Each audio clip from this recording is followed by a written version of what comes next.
Fala galera do canal Vamos Focar! Edivaldo Nascimento, o seu professor de Biologia. Estamos aqui para a gravação de mais uma videoaula e o tema hoje é Bioenergética parte 2, ou seja, hoje nós vamos falar sobre aerobiose, respiração celular aeróbia, ou seja, o processo de produção de bioenergia com a presença de gás oxigênio. Para dar uma lembrada, volta lá e assiste minha aula sobre fermentação. Se você ainda não se inscreveu no meu canal, se inscreve aí, minhas redes sociais estão aí. Me siga no Instagram, me siga no Facebook e se inscreve no meu canal, o canal Vamos Focar. Então, vamos à aula e roda a vinheta. Vamos focar.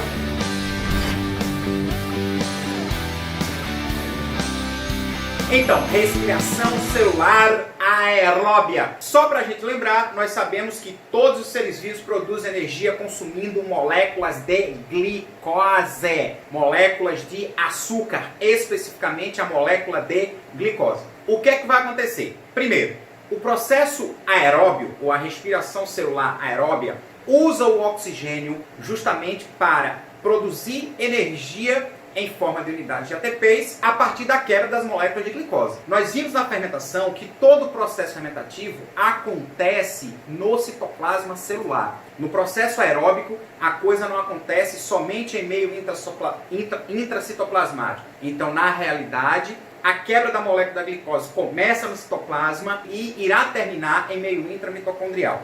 Primeiro, nós precisamos lembrar o seguinte, né? Enquanto o processo fermentativo produz 4 ATPs por cada molécula de glicose quebrada e libera um saldo de 2 ATPs por molécula de glicose, o processo aeróbio produz 40 ATPs e me dá um saldo de 38 ATPs. Então, evidentemente, a gente vai ver uma quantidade muito maior de energia em forma de ATP devido justamente à presença do gás oxigênio. Só para a gente lembrar, é importante você analisar a equação do processo aeróbio, ou a equação da aerobiose, ou a equação da respiração celular aeróbia. Então, nesse caso, nós teremos justamente a molécula de glicose, C6H12O6, reagindo com o oxigênio. Essa reação vai liberar energia em forma de elétrons, vai haver a liberação de CO2 e água, mais energia no final da reação. Então, só para lembrar, essa energia que eu acabei de falar no final da equação da aerobiose, ela é contabilizada em unidades de ATPs. Então, a gente precisa entender que no processo aeróbio irão atuar o que nós chamamos de transportadores de hidrogênio. Um transportador de hidrogênio é chamado de NAD, tá? Que é a nicotinamida adenina dinucleotídeo. E toda vez que um NAD entra para retirar hidrogênio de uma reação, ele deixa 3 moléculas de ATPs. E um outro transportador de hidrogênio é o FAD, que é a nicotinamida adenina dinucleotídeo. E todas as vezes que um FAD entra para retirar hidrogênio da reação, ele deixa 2 ATPs para a reação. Aí você me pergunta, ô professor, mas para que é necessário a atuação desses transportadores de hidrogênio? É justamente para evitar a alteração do pH, porque todas as vezes que ocorre o acúmulo de hidrogênio em meio, o pH baixa e a acidez aumenta. Então, para evitar esse problema, atuam os transportadores de hidrogênio NAD e FAD, pegando o hidrogênio, e aí depois esses transportadores de hidrogênio irão levar esse hidrogênio lá para dentro da mitocôndria, especificamente para a cadeia respiratória, onde esse hidrogênio irá se juntar ao oxigênio e produzir água. Na realidade, o que eu costumo colocar é que o NAD e o FAD levam o hidrogênio lá para a cadeia respiratória com o objetivo de neutralizar a ação do oxigênio. Uma vez que o oxigênio, quando passou a ser lançado na atmosfera terrestre, ele era tóxico, tá? Era uma substância tóxica. Então, pelo fato de ser uma substância tóxica, os seres vivos que conseguiram se adaptar à presença dele, no caso nós eucariontes, nos adaptamos neutralizando-o com a presença justamente do hidrogênio transportado pelo NAD e pelo FAD. O processo aeróbio, diferentemente do processo fermentativo, enquanto a fermentação acontece em uma etapa só, que é a glicólise, ou seja, é a quebra da molécula de glicose até a formação dos piruvatos, só que no citoplasma celular, especificamente. O processo aeróbio, ou na aerobiose, acontece em 3 etapas. A primeira etapa é a glicólise. que ocorre no citoplasma, totalmente ausente de oxigênio. A segunda etapa é o ciclo de Krebs, que ocorre em meio intramitocondrial, mais especificamente na matriz mitocondrial. E a terceira etapa é justamente a cadeia respiratória que ocorre nas cristas mitocondriais. Analisando cada etapa do processo aeróbio, a gente começa falando da glicose. Glicólise, ou seja, quebra da glicose, que ocorre especificamente em meio citoplasmático e acontece a partir da quebra da glicose até a formação dos ácidos pirúvicos ou piruvatos. O que acontece? Da quebra da glicose até a formação do piruvato, nós teremos a produção de 8 ATPs. 8 ATPs por quê? Porque entram 2 NADs, e eu falei para vocês que toda vez que um NAD entra, ele deixa 3 ATPs. Então, se entram 2 NADs, 2 vezes 3, dá 6. Só que entram aí 2 ATPs para quebrarem a molécula de glicose. Só que a quebra da molécula de glicose, que ocorre através dos 2 ATPs, libera 4 ATPs. Então, quando a molécula de glicose é quebrada,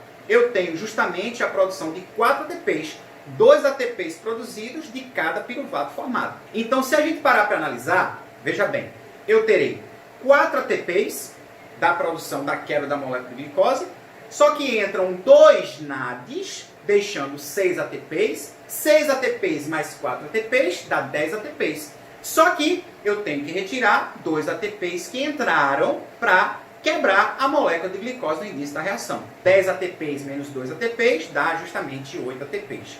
Então, o saldo em ATP na glicose são 8 ATPs, ou seja, da quebra da glicose até a formação do piruvato, eu tenho a produção de 10 mais um saldo de 8. O que é que irá acontecer agora? Cada ácido pirúvico formado em meio citoplasmático pela quebra da molécula de glicose irá se transformar em um acetato.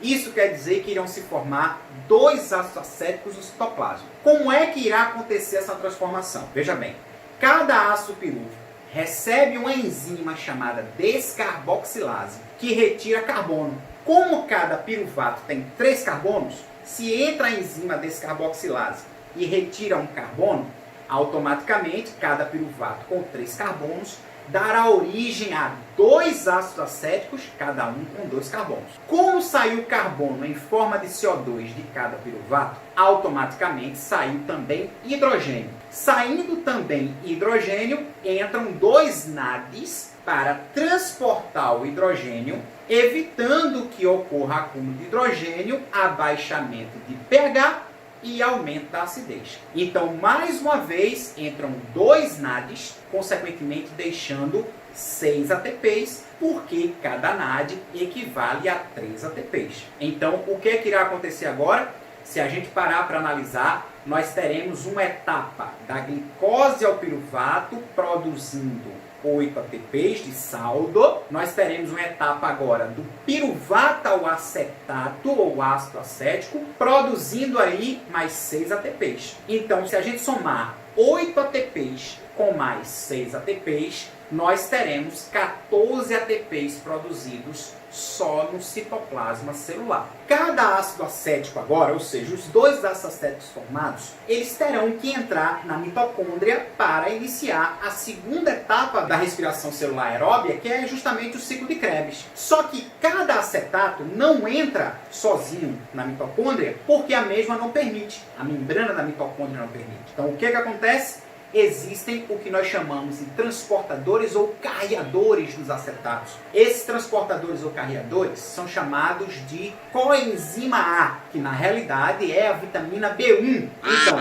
quando a coenzima A se liga ao acetato ou ácido acético, ocorre a formação de uma substância chamada de complexo coenzima A ou complexo acetil-CoA, que por sua vez agora, a formação desse complexo se encaminha para a mitocôndria e deixa o ácido acético justamente na matriz mitocondrial. Então, o complexo acetil-CoA entra na mitocôndria, chega à matriz mitocondrial, deixa o ácido acético lá, lembrando que o ácido acético tem 2 carbonos, e agora a coenzima A volta para o citoplasma para transportar mais ácidos acéticos ou acetatos para a segunda parte ou segunda etapa da respiração celular aeróbia, que é justamente o ciclo de Krebs. No ciclo de Krebs entrou o ácido acético com 2 carbonos, iniciando a reação do ciclo. Ó. Assim que o ácido acético com 2 carbonos entra no ciclo de Krebs, ele se transforma em uma estrutura, em uma substância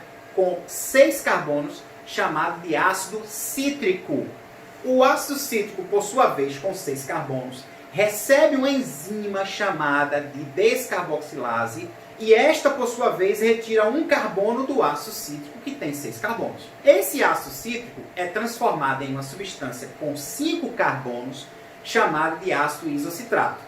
Só que você tem que se ligar no seguinte: quando sai o CO2, automaticamente sai um hidrogênio.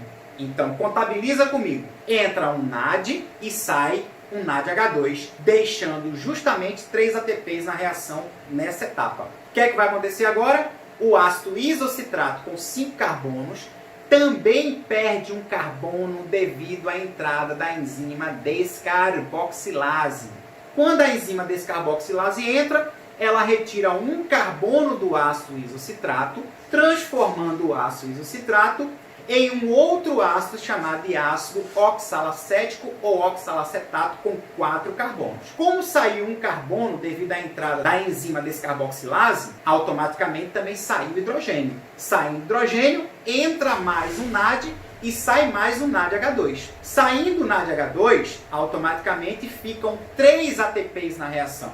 Ficando 3 ATPs na reação, agora eu tenho 6 ATPs já contabilizando a matriz mitocondrial. O que acontece? O ácido oxalacetato vai se ligar ao ácido acético, que tem 2 carbonos. O oxalacetato tem 4 carbonos, o ácido acético tem 2. A união do ácido oxalacético ou oxalacetato mais o ácido acético irá formar o ácido cítrico com 6 carbonos. Só que essa união oxalacetato mais ácido acético irá liberar hidrogênio, e aí entra mais um NAD, também irá entrar um FAD para a retirada de hidrogênio também, e essa junção acarretará a liberação de elétrons, produzindo também um ATP. Então, se a gente parar agora para contabilizar a quantidade de ATPs produzidos no ciclo de Krebs por um ácido acético que entrou, nós vamos perceber o seguinte: eu vou contabilizar 3 NADs, H2 que saíram, automaticamente 3 vezes 3 dá 9 ATPs. Vou contabilizar a entrada de um FAD, então todas as vezes que um FAD entra na reação, ele deixa 2 ATPs. Então eu percebo aí, ó, 9 ATPs mais 2 ATPs, automaticamente dá 11. E um ATP que foi produzido pela junção do ácido oxalacético mais o ácido acético. Para cada molécula de ácido acético, eu tenho a produção de 12 ATPs. Só que por cada molécula de glicose entram 2 ácidos acéticos. Então, como entram 2, 2 vezes 12 dá exatamente 24 ATPs. Se eu somar esses 24 ATPs mais os 14 ATPs que foram produzidos lá no citoplasma, tá? Da etapa da glicose até a formação do ácido acético, eu tenho justamente 38 ATPs produzidos aí a partir de uma molécula de glicose. E agora nós vamos observar a terceira fase, a terceira etapa da respiração celular aeróbica. Bem, o que é que irá acontecer agora? Nós vamos analisar a terceira etapa da respiração celular aeróbica, que é a cadeia respiratória ou cadeia transportadora de elétrons. Veja bem, todos os NADs e FADs que vão carregando os hidrogênios, tanto do citoplasma como da matriz mitocondrial, eles agora irão encaminhar esse hidrogênio para as cristas mitocondriais. Nas cristas mitocondriais, quando o NAD chega trazendo hidrogênio, e a gente sabe que a maior proporção de chegada é de NAD, deu para você perceber que o NAD atuou com mais eficiência do que o FAD, né? O FAD só atua praticamente uma vez lá no ciclo de Krebs. A cada ciclo de Krebs formado, o FAD entra uma vez só, enquanto o NAD ele entra desde da etapa lá que ocorre no citoplasma celular. Então, na matriz mitocondrial, o que ocorre é Na cadeia transportadora de elétrons, que vai caracterizar a última etapa do processo aeróbio, né? Então a cadeia transportadora de elétrons, ela acontece dentro das cristas mitocondriais, que ficam ali nas laterais da mitocôndria. Então quando o NAD entra trazendo hidrogênio, ele libera esse hidrogênio e quem recebe esse hidrogênio é o FAD, certo? Se o FAD chegar trazendo hidrogênio, o FAD entra nas cristas mitocondriais, libera esse hidrogênio e quem recebe esse hidrogênio do FAD é o NAD. Então, se o NAD chega trazendo hidrogênio, quem recebe é o FAD. Se o FAD chega trazendo hidrogênio, quem recebe é o NAD. O que é que vai acontecer? O NAD chega à cadeia respiratória, que ocorre nas cristas mitocondriais, e libera o hidrogênio. Quando o NAD libera o hidrogênio, ali em meio, automaticamente ele libera elétrons. Quem recebe os elétrons do NAD é o FAD. Se o FAD chega, como eu falei anteriormente, quem recebe os elétrons do FAD é o NAD. Mas geralmente quem chega é o NAD, porque o NAD atua com mais eficiência, né? A gente viu que o FAD atua lá na matriz mitocondrial, né? Lá no ciclo de Krebs. Então, o que acontece? O NAD chega, libera hidrogênio, libera os elétrons. Quem recebe esses elétrons é o FAD. O FAD recebendo esses elétrons, ele repassa esses elétrons para uma cadeia transportadora de elétrons, chamada de citocromos. Citocromos são proteínas cuja função é reduzir a energia de elétrons. O que é que vai acontecer? O FAD repassa os elétrons ao citocromo A. O citocromo A recebe o elétron e repassa ao citocromo B. Quando o elétron sai do citocromo A e passa para o citocromo B, automaticamente a carga desse elétron é reduzida e ocorre a produção de 1 ATP. O citocromo B repassa esse elétron para o citocromo C. Na passagem do elétron do citocromo B para o citocromo C, ocorre também o consumo de energia desse elétron e ocorre a produção de mais 1 ATP. O que é que vai acontecer agora? O citocromo C repassa esse elétron para o citocromo A3. E na passagem do elétron do citocromo C para o citocromo A3, ocorre a redução da carga desse elétron e a produção de mais 1 ATP. Agora você consegue entender por que um NAD equivale a 3 ATPs. Se for o FAD que chega trazendo hidrogênio, automaticamente o FAD libera o hidrogênio, a liberação de hidrogênio acarreta a perda de elétrons, quem recebe esse elétron é o NAD, automaticamente o NAD repassa esse elétron para o citocromo A, o A repassa para o citocromo B e o B repassa para o citocromo C. Então você consegue perceber que nessa passagem ocorre a produção de 2 ATPs. Então é por isso que um FAD equivale a 2 ATPs. Bem, no caso do NAD, quando o elétron chega lá no citocromo A3, ele já chega praticamente sem carga. E ele vai ser usado para unir o hidrogênio que ele mesmo trouxe ao oxigênio que você inspirou. E é justamente aí onde esse oxigênio é neutralizado com a produção de água. E foi exatamente desta forma que os seres eucariontes conseguiram neutralizar o oxigênio que inicialmente passou a ser tóxico quando foi lançado na atmosfera terrestre pelos primeiros seres vivos autotróficos. O que é que vai acontecer? Essa etapa, a cadeia respiratória ou a cadeia transportadora de elétrons que ocorre nas cristas mitocondriais, ela também pode ser chamada de fosforilação oxidativa. Fosforilação por quê? Porque entra fósforo para produzir ATP. Entrou fósforo, fosforilou, fosforilação. Oxidativa, porque essa etapa ela acontece especificamente com a presença do oxigênio, onde o mesmo é neutralizado pelo hidrogênio carregado pelo NAD e pelo FAD, produzindo água. O nosso corpo humano ele produz aproximadamente de 800 a 1 litro de água todos os dias, devido justamente a essas reações que ocorrem nas cristas mitocondriais com a finalidade de neutralizar a ação do gás oxigênio. Então, galera, essa foi a aula de hoje, bioenergética parte 2, especificamente respiração celular aeróbia. Eu sou Edivaldo Nascimento, o seu professor de biologia. Se você ainda não se inscreveu no meu canal, se inscreva aí, aperte o sininho e dá aquele joinha para ajudar o profissional da educação a continuar produzindo essas aulas. Valeu, galera, e até a próxima!